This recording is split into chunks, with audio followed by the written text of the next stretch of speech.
Hello বন্ধুরা, take B2 চ্যানেলের আরেকটি নতুন ভিডিওতে আপনাদেরকে স্বাগত জানাই।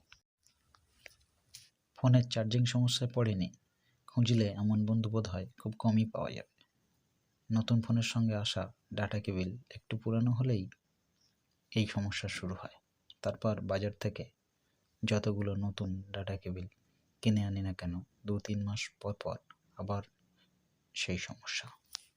এখানে আমি ফোন বা চার্জারের সমস্যার কথা কিন্তু বলছি না, তা থাকলে সেটা অন্য ব্যাপার। আসলে দেখা গেছে যে কোনো ডাটা কেবিলের দু প্রান্তে থাকা ইউএসবি জ্যাক এবং টাইপ সি বা মাইক্রো ইউএসবি জ্যাকের 5-6 সেন্টিমিটারের মধ্যেই চাপ পড়া বা কেবিল টান পড়া বা কেবিল ব্যান্ড হওয়ার সম্ভাবনা বেশি থাকে চার্জিংয়ের সময় এবং চার্জারটি এসি মেন লাইনে প্লাগ ইন করার সময়।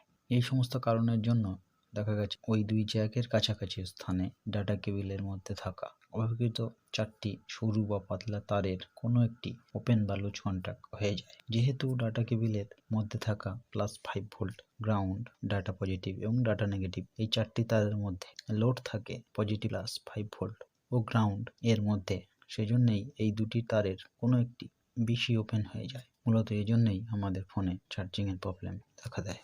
আর এখান থেকেই ডাটা কেবিল রিপেয়ার করার কথা মাথায় আসে। ওপেন হয়ে যাওয়া যে কোনো ধরনের এমন একটি ডাটা কেবিল রিপেয়ার করতে গেলে প্রথমে আমাদেরকে নিশ্চিত হতে হবে যে লুজ কন্ট্যাক্ট বা ওপেন অংশটি ডাটা কেবিলের কোন দিকে আছে, ইউএসবি জ্যাকের দিকে না টাইপ সি জ্যাকের দিকে। এ ব্যাপারে নিশ্চিত হয়ে গেলে আমাদেরকে প্রথমে সেই জ্যাকের লুজ পয়েন্টটির একটু আগে থেকে ডাটা কেবিলটা কেটে নিতে হবে ও ওই নির্দিষ্ট জ্যাকের কন্ট্যাক্ট পয়েন্টগুলোকে প্লাস্টিক বা রাবার কেটে বের করে নিতে হবে। তারপর নির্দিষ্ট স্থানে 4টি ওয়্যারকে যথা +5 ভোল্ট, গ্রাউন্ড, ডাটা পজিটিভ এবং ডাটা নেগেটিভ রিসোল্ডারিং করে ফেললেই আমাদের ডাটা কেবিলটি পুনরায় ব্যবহারের জন্য রেডি হয়ে যাবে। এর আগে অবশ্য এখানে মাল্টিমিটার দিয়ে আমাদেরকে ওই 4টি কন্ট্যাক্ট পয়েন্ট পরস্পরের সাথে শর্ট মানে সংযুক্ত ও ওপেন আছে কিনা একবার চেক করে দেখে নিতে হবে। যদি ঠিক থাকে মানে পরস্পর শর্ট এবং ওপেন না থাকে, তাহলে আমরা বুঝবো ডাটা কেবিলটি সঠিকভাবে রিপেয়ার হয়ে গেছে। আজ তাহলে ভিডিওটি এখানেই শেষ